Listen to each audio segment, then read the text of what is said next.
Assalamualaikum warahmatullahi wabarakatuh.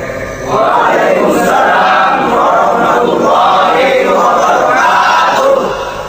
Bismillahi walhamdulillah, wassalatu wassalamu ala sayyidina rasulillah wa ala alihi wa sahbihi wa man tabi'ahu wa wala. Amma ba'du, subhanaka la ilma lana illa ma 'allamtana innaka antal alimul hakim. La hawla wa la quwwata illa billahil aliyyil azim. Saudara-saudara kaum muslimin rahimakumullah, sebagai agama sempurna, Islam memberikan bimbingan kepada manusia sejak ia berpribadi, berumah tangga, bertetangga, bermasyarakat, sampai kepada berbangsa dan bernegara.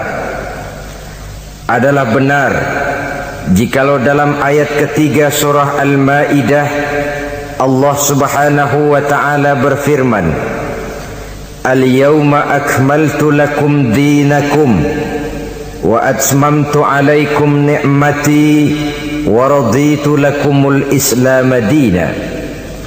Pada hari ini telah aku sempurnakan bagimu agamamu. Sempurna dalam arti bahwa nilai-nilai Islam menyentuh seluruh kegiatan hidup manusia, sejak dari yang sekecil-kecilnya sampai kepada yang sebesar-besarnya.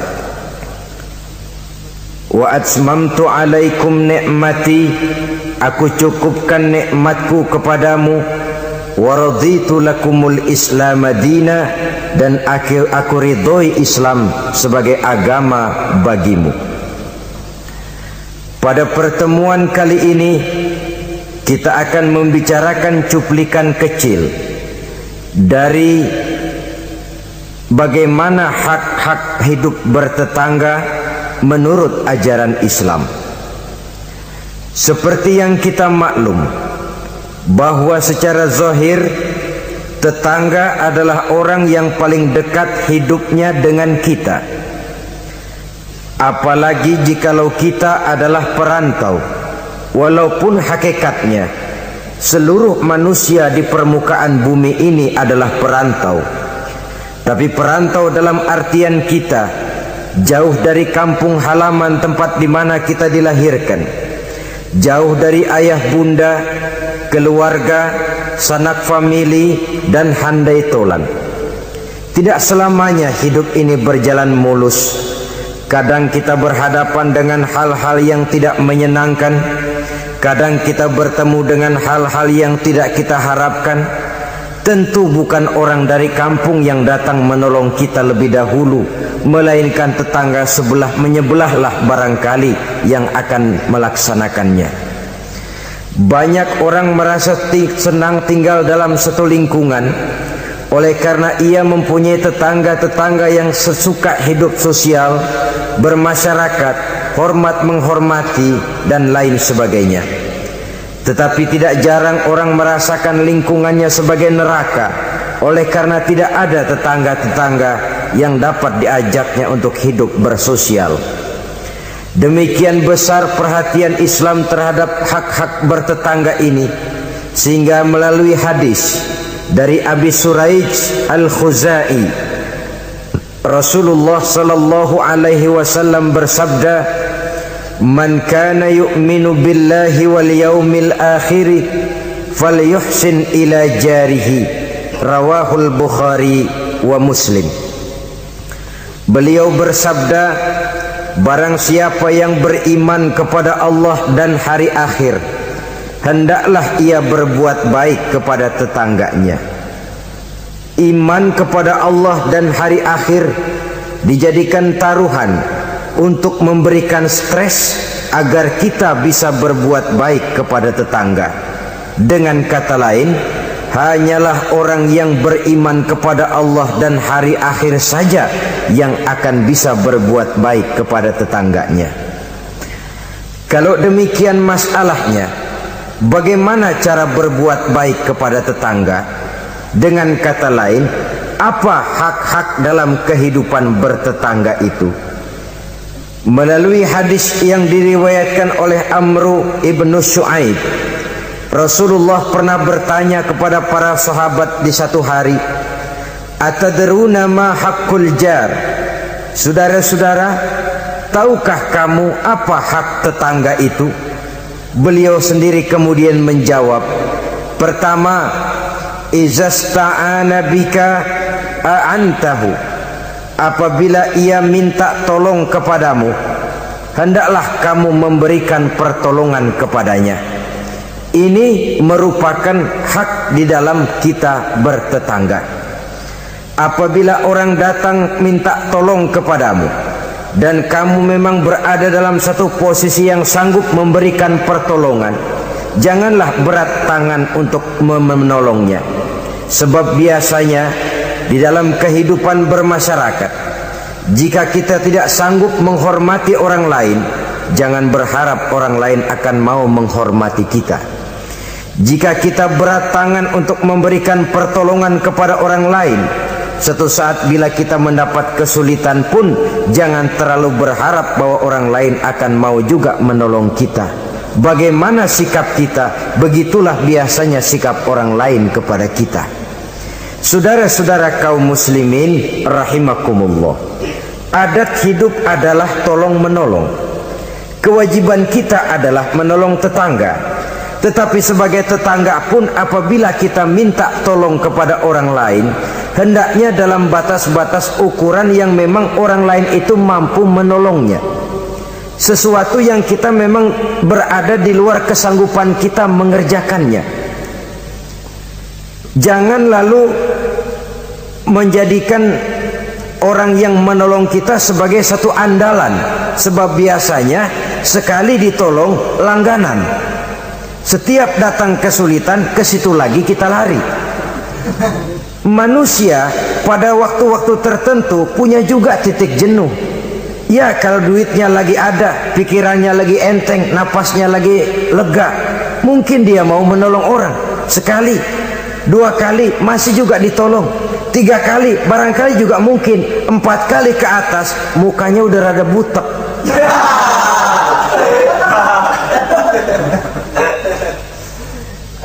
Saudara-saudara, oleh karenanya, walaupun adat hidup adalah memang tolong menolong, tolong menolong itu artinya kan take and give, saling memberi, saling menerima. Ada saatnya kita memberi, ada saatnya juga kita menerima. Tapi yang diajarkan oleh agama memang yadul ulia khairun min yadis sufla, seperti kata Nabi, tangan di atas lebih baik daripada tangan di bawah. Artinya yang menolong posisinya lebih baik daripada orang yang meminta pertolongan. Tapi biasanya kita umumnya lebih demen minta tolong daripada nolongin.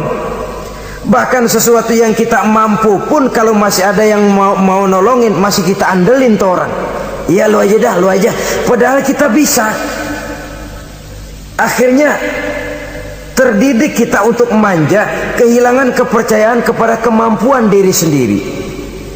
Saudara-saudara, jadi walaupun adat hidup adalah tolong menolong, tetapi jangan lalu mengandalkan sehingga kita tidak mau mengeluarkan kemampuan yang maksimal untuk melakukan usaha terhadap sesuatu yang memang kita masih mampu untuk mengusahakannya.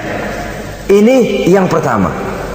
Yang kedua, kata Nabi, wa izastan soroka nasortahu, apabila ia meminta bantuan kepadamu, maka bantulah.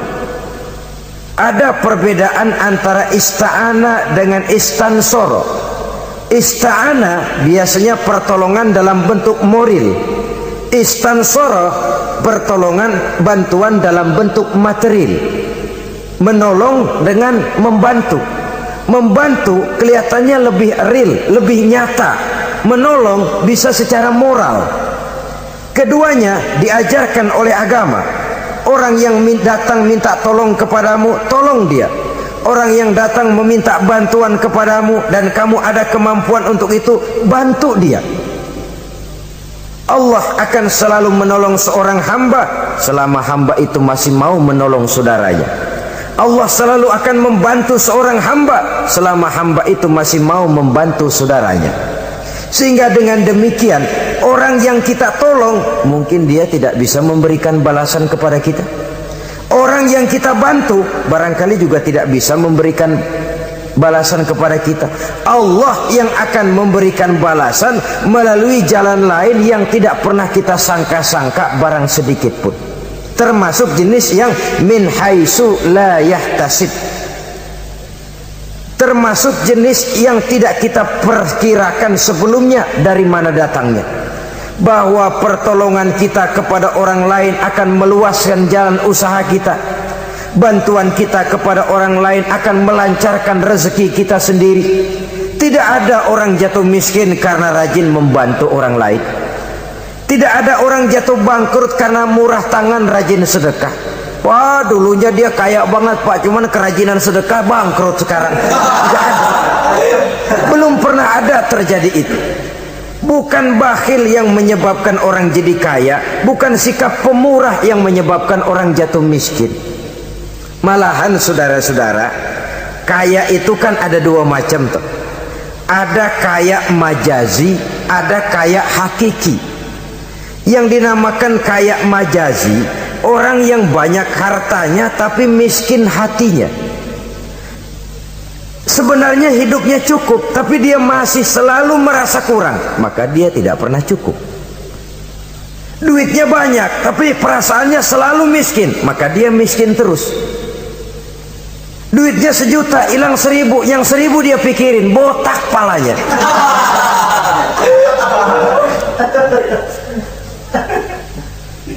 Harta dia cukup, hati dia miskin. Itu yang disebut kaya majazi. Cuma kaya dalam arti kulit luarnya saja. Bahkan kadang-kadang dia sendiri tidak bisa menikmati kekayaannya. Jangankan orang lain, dirinya sendiri tidak bisa menikmati kekayaannya. Konon lagi akan memberikan bantuan kepada orang lain. Duitnya banyak, nah saban sehari makan sama pala gesek mulu.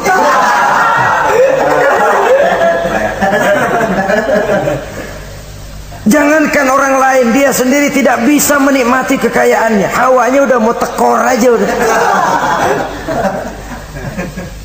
Saudara-saudara, lah yang dinamakan kaya hakiki, orang yang kaya hatinya. Ini sumber kekayaan. Kalau dalam suasana keadaan hidup yang sekarang ini kita sudah merasa kaya, alhamdulillah, inilah yang diberikan Allah kepada kita. Miskin saya? Enggak, di bawah saya masih banyak orang yang lebih miskin lagi. Susah saya? Tidak, di bawah saya masih banyak orang yang lebih susah dari saya. Tidak punya duit saya, oh orang lain yang lebih tidak punya duit lagi dari saya masih lebih banyak. Orang yang kaya hakiki. Dari sini kekayaan berangkat, dari sini kekayaan dimulai. Oleh karena itu, biarin duit kita banyak asal hati kita kaya, nggak apa-apa. Daripada duit nggak punya, hati melarat, dah susah kemana-mana. Kesono sumpok kemari sempit. Saudara-saudara, jadi oleh karenanya bantuan kita kepada orang lain akan melancarkan rezeki kita. Pertolongan kita kepada orang lain akan memudahkan usaha kita. Yakinlah itu. Karena Allah tentu tidak buta.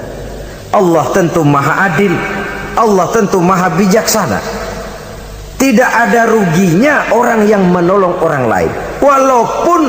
Walaupun kadang-kadang kan air susu dibalas air tuba. Kadang-kadang ada istilah, gua nolongin anjing kejepit. Susah ditolongin, begitu senang nginjak. Kadang-kadang tahu begitu. Itu perasaan manusiawi kita sebenarnya. Perasaan manusiawi kita. Tapi sesungguhnya walaupun kebaikan kita dibalasnya dengan kejahatan, Allah kan tidak buta. Allah kan adil. Akan datang kebaikan-kebaikan dari arah lain meliputi kehidupan kita. Karena itu jangan pernah menyesal untuk berbuat baik. Jangan pernah menyesal untuk berbuat baik. Saudara-saudara kaum muslimin rahimakumullah. Jadi yang kedua, apabila dia meminta bantuan kepadamu, bantu. Andai kata belum bisa, ya dengan kata-kata. Kata-kata itu juga sudah meringankan kesulitan orang. Kadang-kadang sudah membantu enggak, ngomong enggak enak lagi. Ini namanya orang udah jatuh kita tibanin ember.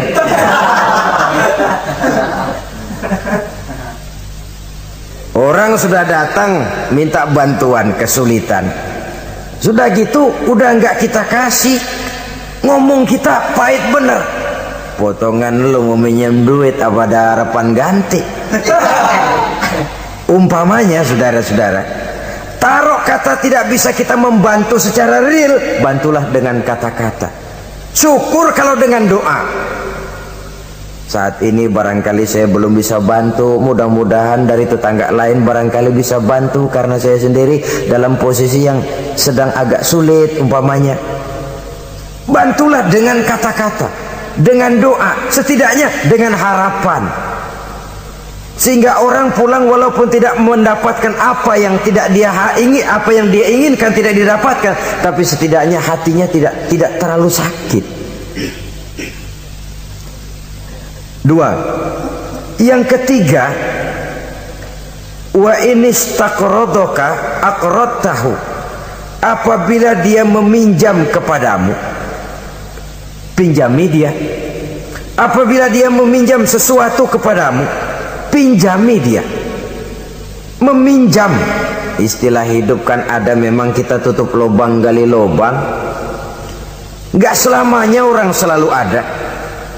Makin kaya ya makin besar urusannya, makin banyak duitnya ya makin banyak pengeluarannya.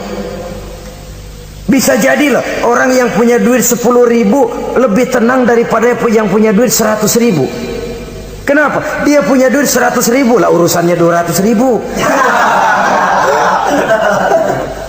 Tapi dia punya duit 10.000 lah jajannya cuma bakso anteng. Bisa jadi orang yang punya duit 10.000 lebih tenang daripada yang 100.000 itu tadi. Kenapa? Yang 100.000 besar uangnya, besar lagi urusan. Yang 10.000 kecil memang jumlahnya, tapi kecil juga barangkali urusannya. Itu barangkali juga satu pola daripada keadilan Allah. Oleh karenanya saudara-saudara, hidup itu tutup lubang gali lubang. Enggak selamanya kita ada, enggak selamanya juga kita enggak ada. Pada saat kita nggak ada, ya kepada tetangga. Pada saat kita ada, tetangga kesulitan, boya kita datang memberikan pertolongan, meminjam. Cuma kalau kita jadi tetangga pun harus jelas, minjem ya minjem, minta ya minta. Ini jangan minta ya minta, minjem ya minta. Nggak jelas batasnya, nggak jelas batasnya, saruh jadinya. Sebab istilah minjem ini kan utang. Utang itu adalah kewajiban kita untuk membayarnya. Jadi harus jelas, minta ya minta, minjam ya minjam. Jangan kalimat itu disamarkan, karena udah keseringan minta mulu, pakai istilah minjem dah. Minjem dulu ah duit. Mau minta malu keseringan, minjem dikata, padahal minta juga maksudnya. Samar jadinya. Dia juga apabila dia meminjam sesuatu kepadamu, pinjami dia.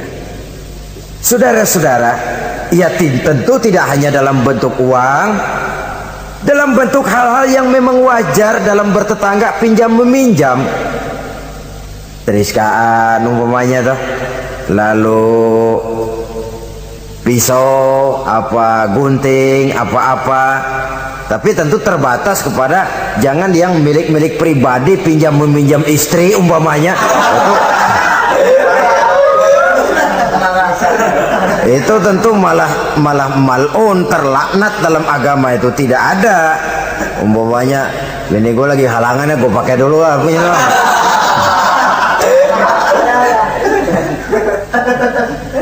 Apabila dia meminjam sesuatu kepadamu yang kamu ada, punya, pinjami dia. Sebab satu saat pun pasti akan terjadi di mana kita juga bisa minjam kepada orang lain. Dengan demikian akan terjadi saling pengertian. Sebaliknya kalau kita ada, seret banget keluarnya. Orang minjem, kita ada, orang tahu kita punya, nggak kita kasih. Entar giliran kita perlu minjem, dia kan gitu juga, bayar utang. Jangan, kalau dia jangan dah, puyuh bebuntut jangan dipinjemin. Nah, dia begitu juga sama kita, kan begitu hidup itu. Dia begitu juga katanya sama kita. Orang yang berhati sutra itu jarang. Orang yang berhati emas itu jarang. Yang bisa membalas air tuba dengan air susu itu jarang. Yang bisa berbuat baik dengan orang yang jahat itu kan langka. Kita kan sistemnya masih draw. Udah begitu ya, gue begitu. Seri kita maunya.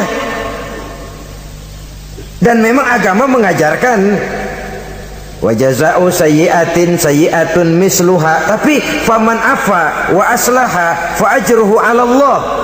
Balasan terhadap suatu kejahatan, kejahatan yang seimbang. Tapi kalau kamu berbuat baik dan mau memberi maaf, itu yang lebih baik dan itu yang akan dapat pahala.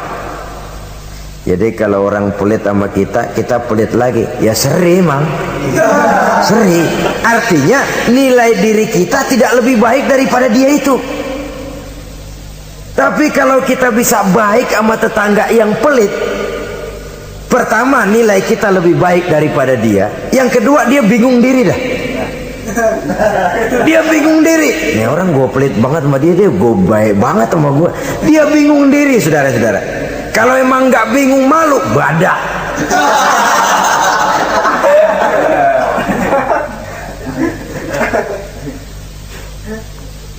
Berbuat baik kepada orang yang tidak baik kepada kita.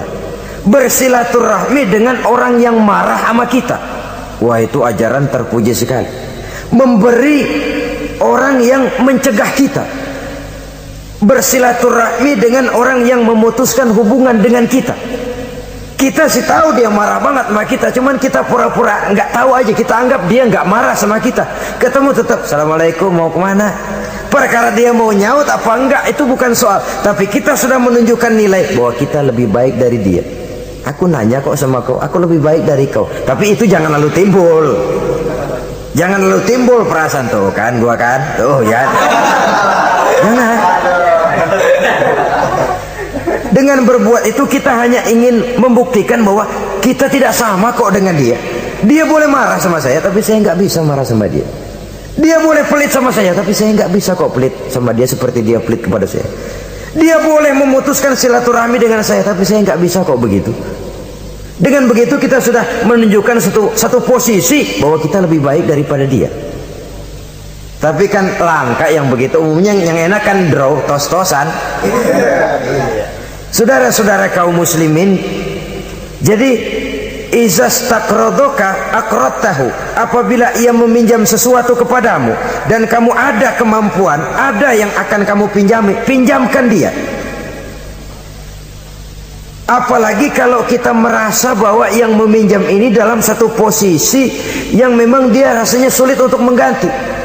Lebih baik sudah diniatkan sedekah saja, diikhlasan. Sudahlah bu, nggak usah pinjam, saya bantu saja. Daripada nanti jadi beban lagi, sudah saya ikhlaskan, saya bantu. Itu yang lebih istimewa. Tapi saya katakan tadi, kalau tidak ada kesadaran bahwa rezeki adalah amanah Allah, bahwa harta adalah titipan Allah, apa sih yang kita punya? Seperti kita lahir ke dunia, begitulah kita akan masuk ke liang kubur. Cuma kelebihannya kain putih saja, selebihnya tidak ada lagi. Sebagaimana kita lahir ke alam dunia ini, begitulah kita akan meninggalkan alam dunia ini. Jadi yang kita jaga kukuh-kukuh, yang kita bentengi, yang kita bakhil karenanya, sedikit pun tidak akan pernah kita bawa. Kecuali kalau dia, saya katakan tadi, kita infakkan di jalan yang diridhoi Allah, termasuk menolong orang. Ada juga lagi nih, minjemin tapi nyakitin, rentenir namanya. Pakai perjanjian, minjem 10 pulang 15. Itu sama juga nyekek leher. Karena itu rentenir sangat dicela dalam ajaran agama. Mencari orang-orang susah, menolong, tapi di belakang menolong menjerat. sehingga utangnya itu lalu beranak. Giliran gak mampu aja, tanah orang digetet. Mungkin gak mampu, rumahnya ditarik. Habis dah. Saudara-saudara kaum muslimin, akhirnya yang melarat semakin bertambah kemelaratannya. Itu yang keempat. Maksud saya yang ketiga. Yang keempat, saudara-saudara, wa iniftaqara utta alaihi. Apabila dia miskin, maksud miskin di sini kesusahan. Utta alaihi, tengokin orang yang kesusahan. Saudara-saudara, ini bahkan yang dicontohkan lebih diutamakan oleh Nabi. Kalau orang susah yang sakit, lebih diutamakan untuk ditengokin. Kenapa? Udah jelas langka yang nengokin, langka yang nolongin. Mau berobat susah, ke dokter juga sulit. Tapi kalau orang kaya sakit, dokter dia bisa telepon, apotek dia bisa telepon, nggak ada duit dia bisa bayar pakai kredit card. Orang miskin sakit, boro-boro manggil dokter. Kadang-kadang mantri juga nggak mampu dia panggil. Sehingga dengan demikian apabila ia mendapat kesulitan, tengokin. Jangan berat langkah untuk menengoki orang yang memang mendapat kesulitan itu. Sebab kalau tidak, maka nanti pada suatu saat bila kita yang mendapat kesulitan, orang akan berat juga kakinya untuk nengoki kita. Kita biasanya kalau orang kayaan aja dikit dapat kesulitan, udah kayak besan yang nengokin dah. Yang mau setor muka, yang mau jilat macam-macam. Tapi kalau yang digubuk reot yang melarat itu mendapat kesulitan, yang lewat cuman melengos dong. Ciano sakit ya? Iya, kesianan. Udah kesianan doang, terus lewat. Terus lewat. Saudara-saudara kaum muslimin rahimakumullah. Yang kelima, wa iza marido uttahu. Apabila dia sakit, datanglah kamu, tengokin, hibur hatinya. Kalau perlu bantu, berikan obat, setidaknya dengan ucapan dan doa yang bisa meringankan sakitnya itu. Sebab ini kalau orang sakit ditengokin, itu kesannya itu mendalam sekali. Bukankah itu Quraisy yang ngeludahi Nabi masuk Islam oleh karena pada waktu sakit dia, Nabi yang nengokin. Tiap Nabi lewat ke masjid diludahin. Begitu itu orang sakit, Nabi pertama yang nengokin. Apa yang terkesan? Ya Muhammad, bukan main akhlakmu. Tiap hari kamu lewat saya ludahin. Sekarang begitu saya sakit, seorang pun belum datang nengokin saya, kamu lebih dulu nengokin. Akhlakmu Muhammad. Mulai hari ini saksikan, asyhadu an la ilaha illallah wa asyhadu annaka ya Muhammad Rasulullah. Masuk Islam. Kalau kita sakit ditengokin orang, rasanya udah jadi obat tuh tengokan. Dan akan kita kenang, kita ingat, iya dulu waktu saya sakit dia datang. Dalam kondisi di mana kita prihatin, pertolongan orang biasanya, kebaikan orang sangat tidak mudah kita lupakan. Dan ini akan berakibat kita merasa berhutang budi. Dan kata orang, hutang emas bisa dibayar, hutang budi dibawa mati. Saudara-saudara kaum muslimin, jadi oleh karenanya apabila dia sakit, tengoki, jenguki. Kalau perlu, berikan bantuan sesuai dengan kemampuan yang ada pada diri kita. Yang keenam, saudara, yang merupakan hak bertetangga, wa iza mata tabi'ta janazatahu. Apabila ia meninggal dunia, iringi jenazahnya sampai ke liang kuburnya. Dan ini sudah kita bicarakan pada pertemuan tentang hak-hak muslim beberapa waktu yang lalu. Yang ketujuh, hak bertetangga, wa in asabahu khairun hanna'tahu. Apabila ia mendapat kebaikan, hendaknya engkau ikut bersukacita. Senang kalau tetangga lagi senang. merasa suka kalau tetangga dapat nikmat. Alhamdulillah ya, tetangga kita udah bisa beli TV berwarna, mudah-mudahan kita bisa numpang nonton. Alhamdulillah. Jangan lantas sakit hati, gile udah beli TV berwarna, merah tuyul berapa biji.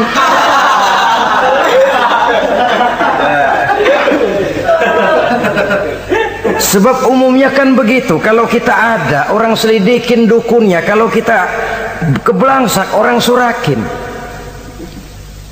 Islam mengajarkan in asobahu khairun hanna'tahu, kalau tetanggamu mendapat kebaikan hendaknya engkau ikut bertahniah, ikut bersukacita, ikut gembira, syukur, alhamdulillah dia mampu, syukur dia bisa, syukur dia mampu. Dan itu memang berat. Kalau ini tidak ada, tidak kita miliki dalam diri, yang timbulkan hasud. Nah, hasud ini kata Nabi memakan amal seperti kayu api memakan kayu bakar. Hasud menyantap amal seseorang seperti api memakan kayu bakar. Kita sangka sembahyang kita udah cakep bener, tapi punya sifat hasud, maka nilai sholat kita itu bisa dimakan oleh sifat hasud tadi. Kita sangka puasa kita udah cakep banget, tapi hati berbulu hasud. Kalau orang Betawi bilang berak, nggak ada demen-demennya sama orang. Ada orang dapat nikmat timbul hasudnya. Hasud itu akan menggeragoti amal seseorang kata Nabi seperti api memakan kayu bakar. Api kalau makan kayu bakar kan cepat sekali, kretek habis. Begitu cepatnya hasud memakan amal seseorang.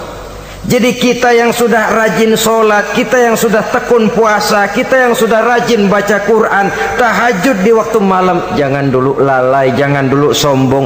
Siapa tahu hati ini masih bersarang penyakit hasud, tidak senang melihat orang lain dapat nikmat, sempit hati kita melihat orang lain bahagia.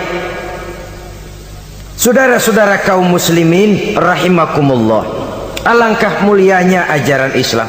Tetanggamu dapat kebaikan, kau ikutlah bersukacita, kau ikutlah gembira, kau ikutlah bahagia. Kenapa? Kita umat Islam, jangankan bertetangga kepada sesama muslim, kepada yang non muslim saja hak bertetangga itu ada, apalagi kepada yang sesama muslim. Satu badan, apabila yang satu sakit, yang lain akan ikut merasakan sakit. Sering dicontohkan, badan kita, saudara jalan tengah malam, asik jalan, jempol kesandung akar nangka, beletak. Kontan begitu ibu jari tersandung, darah keluar, mulut bilang aduh, pala ikut pusing, mata nangis. Nggak usah pakai nunggu undangan. Nggak ada ibu jari tersandung, mulut bilang sama mata, nangis lu, mata sakit nih.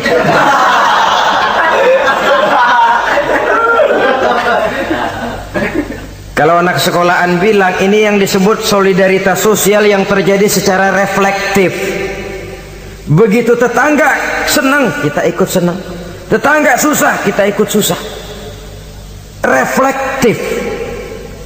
Sehingga dengan demikian kita ini bagaikan satu badan. Apabila yang satu sakit, yang lain ikut merasakan sakit.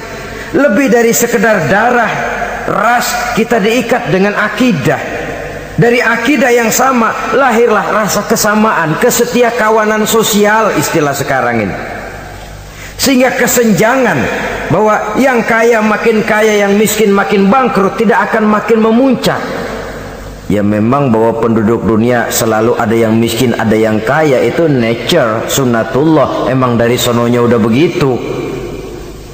Kalau semua orang kaya, ya tidak ada yang miskin. Semua orang miskin, ya tidak ada orang kaya. Logikanya seseorang dinamakan kaya karena ada yang miskin, orang disebut miskin karena ada yang kaya. Kenapa dia bilang kita bilang dia miskin? Kita ukur dari yang kaya. Kenapa kita bilang dia orang kaya? Kita ukur dari yang miskin. Jadi mestinya orang kaya itu terima kasih kepada orang miskin. Sebab kalau tidak ada orang miskin, orang kaya tidak ada. Saudara hadirin yang saya hormati, jadi dengan demikian etik dalam kehidupan bertetangga menurut ajaran Islam, apabila tetanggamu mendapat nikmat, kau ikut bersyukur. Kan langka yang begini nih.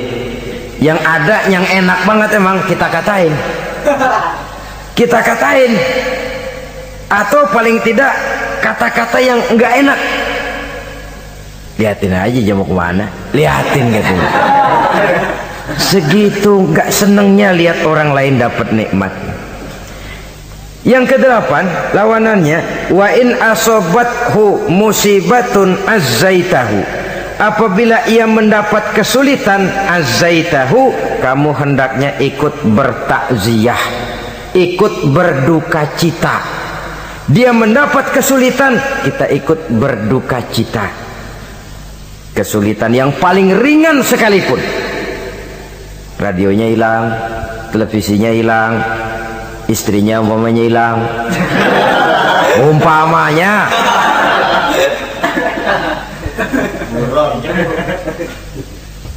Kesulitan yang menimpa dia kita rasakan juga sebagaimana kalau kesulitan itu datang menimpa kita.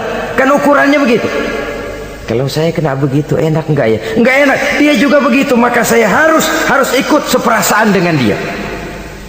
Ada kesetiakawanan itu.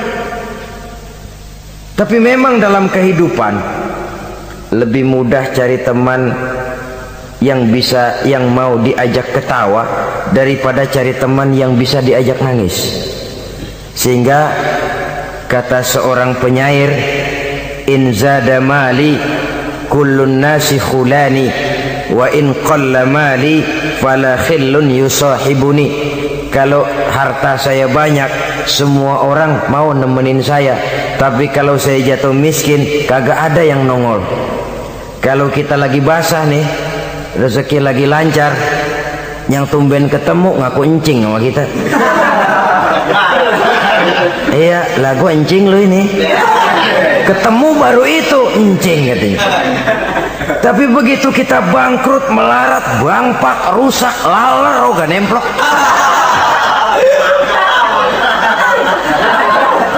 Laler sekarang tahu juga orang susah rupanya. Begitulah kehidupan sesungguhnya, tapi tidak begitu yang diajarkan oleh agama. Saudaramu, tetanggamu mendapat kesulitan, kau hendaknya ikut juga berduka cita. Jangan senyum di atas penderitaan orang lain, jangan menari di bangkai orang lain, jangan tertawa di atas tangisan tetangga,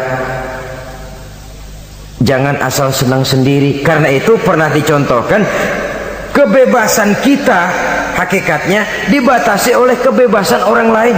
Kebebasan mutlak tidak ada. Kalau saya beli radio, kalau saya berpikir menurut saya sendiri, radio gue, yang beli gue, pakai duit gue setel di rumah gue, sekeras-kerasnya, ada apa malu pada? Itu kan kalau menurut saya. Tapi tetangga sebelah saya kan juga mikirnya begitu. Mata gue, yang ngantuk gue tidur di kamar gue, ngapa suara radio lu masuk kemari?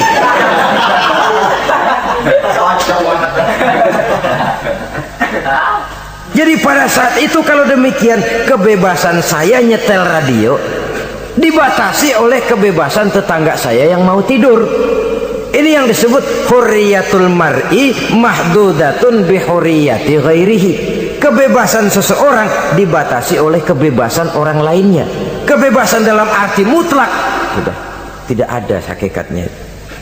Betapapun saya senang wayang golek, senang bukan main. Tapi kalau sudah jam 3, tetangga saya sebelah mau tidur dengan aman tanpa perlu harus diganggu. Kalau begitu, cukuplah saya dengar saja karena saya senang. Tetangga saya belum tentu senang juga dengan wayang golek. Jangan cuma memperturutkan kesenangan. Oh, pokoknya emang saya hobi banget wayang golek, masa bodoh jam 3 kayak setel habis dah, masih ayah nama gening udah.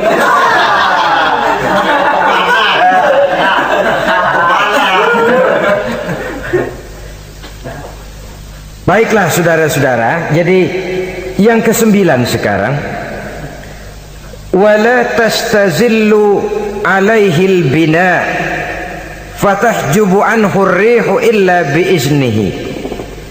Jangan meninggikan, jangan melebihkan bangunan sehingga menutup jalan angin kecuali dengan izinnya. Nah, ini yang sering terjadi kadang-kadang.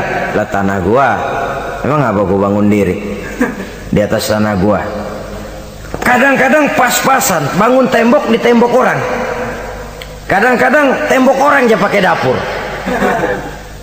Ya kalau dengan izin sih nggak jadi soal. Boya dikasih jarak begitu. Kadang-kadang ngambil pas sehingga jatuhnya air genteng kita ke tanah orang lain, itu pun kalau tidak dengan izin orang yang bersangkutan, itu sudah mengganggu hak bertetangga. Saudara-saudara, begitu etisnya Islam melindungi hak-hak orang lain, sehingga jalan angin saja kalau orang lain jadi sumpah, itu sudah mengganggu etika bertetangga. Walaupun batas tanahnya memang itu, tapi boleh dikasih jarak setengah meter, apa 1 meter untuk lintas angin supaya ada sirkulasi udara dan lain sebagainya. Sehingga dengan demikian akan timbul saling pengertian. Dan kalau sudah ada saling timbul pengertian, maka kenikmatan bertetangga itu ada. Nah, lebih celaka lagi kalau nanti jor-jorannya jor-joran bangun-bangunan. Lo bangun 2 tingkat, gua 3 ntar. Yang sebelahnya 4, yang sebelahnya 6. Kalau sudah begitu, apalagi motifnya untuk menunjukkan bahwa saya lebih hebat dari tetangga sebelah, kita akan terjebak kepada alhaakumut takatsur hatta zurtumul maqabir. Lalai oleh karena berlomba memperbanyak itu saja. Kebanggaan materi, kebanggaan terhadap sesuatu yang kalau kita kembali menghadap Allah tidak akan pernah kita bawa. Itu yang kita agulkan. Kebun saya, mobil saya, tanah saya, pabrik saya. Tidakkah juga dia bertanya, kalau saya mati apa yang akan saya bawa? Pabrik itu, kebun itu, peternakan itu akan ikutkah bersama saya ke liang lahat? Kebanggaan material karena itu sering melahirkan status sosial, dikejar-kejar orang. Tapi kebanggaan moral, yaitu bekal yang cukup di saat kembali kita menghadap Allah, memang tidak kelihatan, jadi dia tidak bisa jadi status simbol yang melahirkan kebanggaan. Yang ke-10, wala tu'zihi, jangan menyakiti tetangga, baik dengan ucapan ataupun juga dengan perbuatan. Ucapan ataupun perbuatan. Wa iza staraita fakihatan fa'ahdilahu, apabila kamu membeli buah-buahan, bagi tuh tetangga, bagi tetangga. Wa illam taf'al, kalau memang tidak bisa membagi, belinya juga pas-pasan, boro-boro membagi, ngatur anak sendiri juga bingung. Renato anak 6 bagaimana ini? Umpamanya boro-boro membagi untuk jatah anak sendiri kita bingung. Wa illam taf'al, kalau memang kamu tidak bisa bagi, fa'adkhil hasirron, jangan demonstratif, bawa ngumpet-ngumpet jalan belakang kek, jangan diteng-teng tuh duren di hidung tetangga. Duren, oi, duren. Fa'adkhil hasirron, bawa masuk ngumpet-ngumpet. Wala yakhruju biha waladuka liyaghizu biha waladahu. Nah, ini anak kita bawa ngumpet masuk, tapi anak kita juga dipesan makan di rumah aja dah, nggak enak sama tetangga. Jangan malah anak kita ajukin, disuruh lu bawa pergi makan di depan anaknya nih.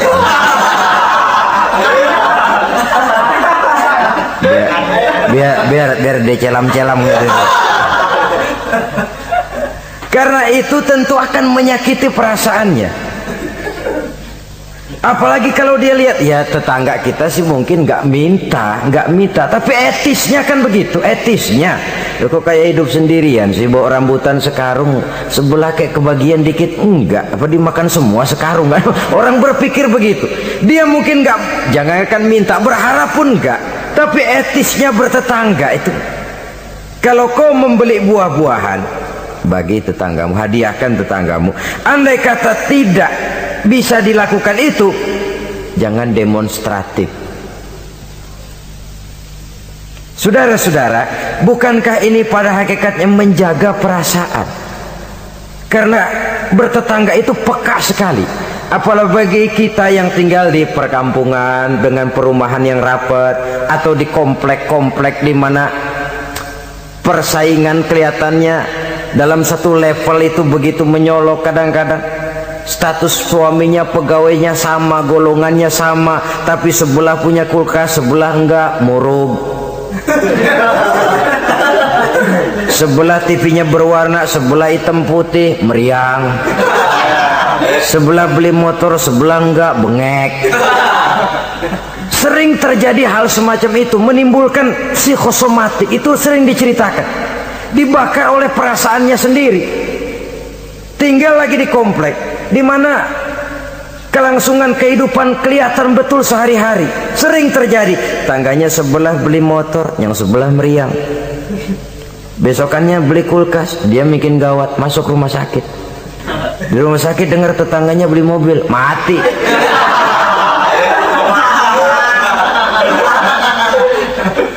Disiksa oleh perasaannya sendiri, sehingga persaingan itu lalu nanti tidak sehat. Kalau dia nggak bisa, orang dia hasudin. Kalau hasud masih nggak mempan, orang lain dia bakar supaya hasud juga. Nah, ini nih celakanya. Sudah dia nggak senang sama seseorang, orang lain dibakar juga untuk tidak senang kepada orang itu. Ini yang marahan pakai ngebon, marahan pakai ngundang, marahannya masih ano. Orang lah sudahlah dia sendiri nggak seneng, orang lain diajak juga, dipengaruhi lagi supaya nggak seneng sama orang itu. Nih dajalnya betul ini. Mestinya bahkan etisnya, kalau kita nggak seneng kepada orang, cukup kita. Orang lain malah, oh dia baik kok, baik. Tapi kok kamu, ya saya cuma kebetulan. Dia baik kok, silahkan aja. Mestinya malah begitu. Ini yang terbalik tidak. Kita kalau sudah nggak senang sama orang, ngerambat. Udah, jangan deketin dia. Ajak lagi sana, gosok lagi, gosok. Habis orang digosokin supaya nggak senang juga sama kita. Nah yang digosok kayak batu cincin lagi, mau aja.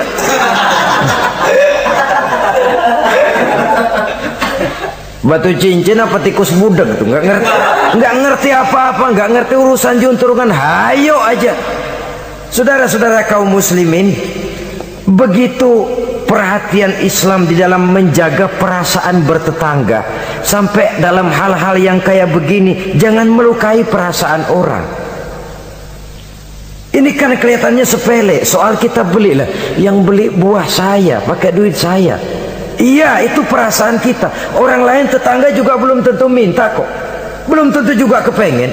Tapi dari segi etisnya bertetangga, bahwa kita menghormati dia, ada perasaan itu. Yang ke-11, wala tu'zihi bikitari kidrika, jangan juga kamu menyakiti dia, tetanggamu, dengan bau masakanmu. Bau masakan ini yang dimaksud tentu tetangga sebelah kelaparan. Kita udah nggak membantuin ngirimin makanan, baunya doang kita kirimin. Tinggal dia celam-celam, beleweran tulir. Saudara-saudara, ini juga termasuk demonstratif. Nabi mengajarkan, iza tobakhta marokotan fa'aksir ma'aha wa ta'ahad jironaka.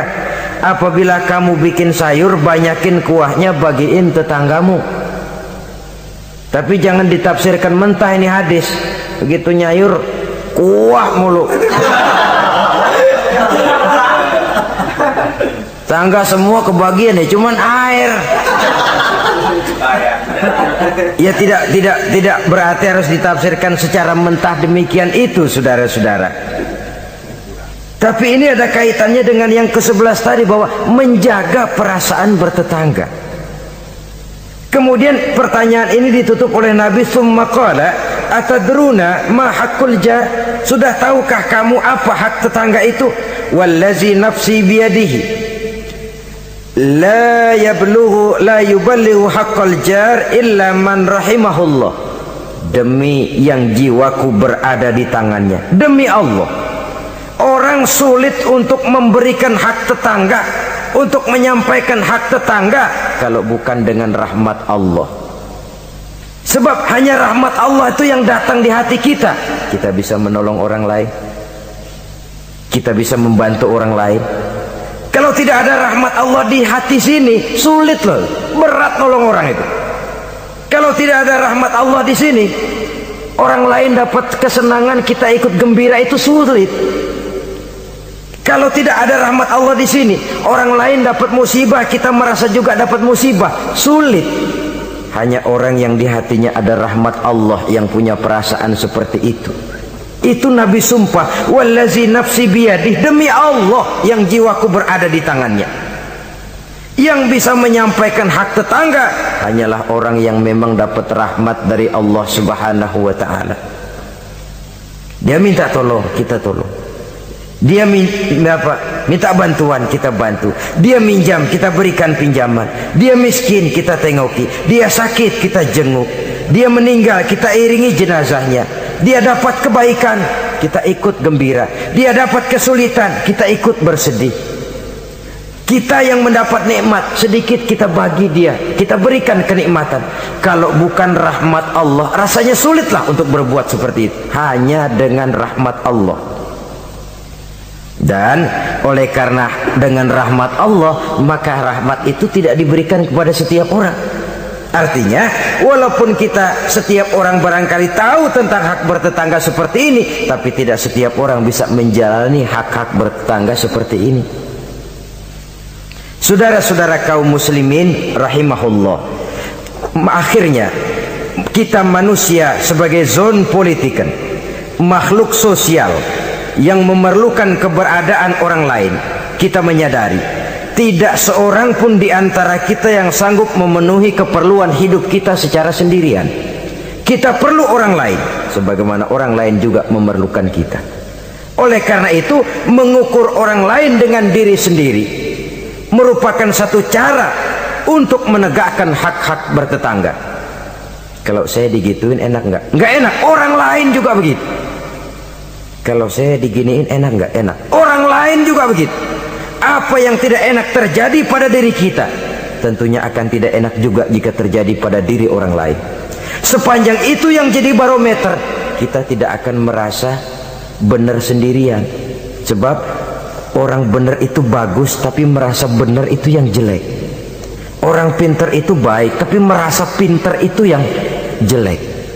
Sebab tatkala kita merasa bahwa kita benar, sebenarnya bahwa kita paling benar, sebenarnya iblis sudah masuk ke dalam hati kita.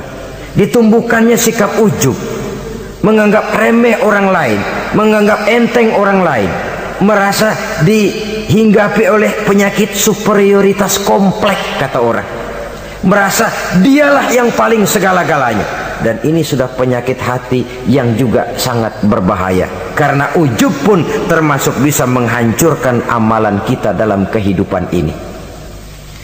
Oleh karenanya, maka di dalam hak-hak bertetangga ini, apabila hak ini kita tidak berikan, tentu ada sanksinya. Ya, sanksi sosial dalam kehidupan di dunia ini, kita akan terkucil. Tinggal di tengah masyarakat tapi dikucilkan. Keberadaan kita dianggap sama dengan tidak ada. Kan gak enak orang begitu. Ada tapi dianggap gak ada. Nah, yang begitu lewatin aja dah, cuekin aja. Ada, masih ada, sudah dianggap gak ada. Apalagi udah gak ada beneran, orang lupa banget. Ada dianggap gak ada. Alangkah ruginya kalau sampai hal itu terjadi pada diri kita. Keberadaan kita, eksistensi kita ini kalau bisa memberikan warna dan dampak dalam kehidupan, keberadaan kita itu diakui oleh lingkungan. Sehingga dengan demikian kita punya nilai, walaupun itu yang bukan kita cari, tapi nilai itu akan memberikan poin di dalam kehidupan kita di tengah-tengah masyarakat. Jangan lupa, masyarakat punya hukum yang tidak tertulis, tapi kekuatannya lebih kuat dari hukum tertulis. Kejam, sehingga orang bilang sekali arang tercoreng di dahi, selamanya akan selalu dikenang. Karena itu, pandai-pandailah kita hidup bermasyarakat, pandai-pandailah kita hidup bertetangga, karena memang Allah Subhanahu wa ta'ala menjelaskan, ya ayuhan nas, inna khalaqnakum min zakari wa unsa wa ja'alnakum syu'uba wa qabaila lita'arafu inna akramakum indallahi atqakum. Wahai manusia, sesungguhnya telah kami jadikan kamu dari laki-laki dan perempuan. Kami jadikan kamu bersuku-suku dan berbangsa-bangsa, tidak untuk berpecah belah, tidak untuk saling silang, tidak untuk bersengketa, tidak untuk memusuhi dan menumpahkan darah, saling menghina, meremehkan dan mengentengkan orang lain. Tujuan kamu diciptakan dari laki-laki dan perempuan, bersuku-suku dan berbangsa-bangsa, tidak lain lita'arafu, agar kamu saling mengenal satu sama lain. Saling mengenal, bukan saling tidak mengenal. Jangan sampai terjadi tidak mau saling mengenal. Quran memberikan peringatan, tujuan penciptaan laki-laki perempuan, bersuku-suku dan berbangsa-bangsa tidak lain adalah agar kita satu dengan yang lain saling mengenal. Inna akramakum indallahi atqakum. Yang paling mulia bukan yang rumahnya paling bagus, yang paling mulia bukan yang kendaraannya paling hebat, yang paling mulia bukan yang hartanya paling banyak. Inna akramakum indallahi atqakum. Yang paling mulia di antara kamu dalam pandangan Allah adalah orang yang paling bertakwa kepadanya. Ke arah itu kita berjalan, dan ke arah itu kita membina kehidupan bertetangga, menjadi tetangga yang bertakwa kepada Allah Subhanahu wa ta'ala. Semoga Allah memberikan rahmatnya kepada kita bersama, sehingga di hati ini ada kesadaran untuk memperhatikan tentang hak-hak bertetangga ini. Terima kasih atas perhatian saudara. Mohon maaf atas segala kekurangan. Usikum wa nafsi bitaqwallah. Wassalamualaikum warahmatullahi wabarakatuh.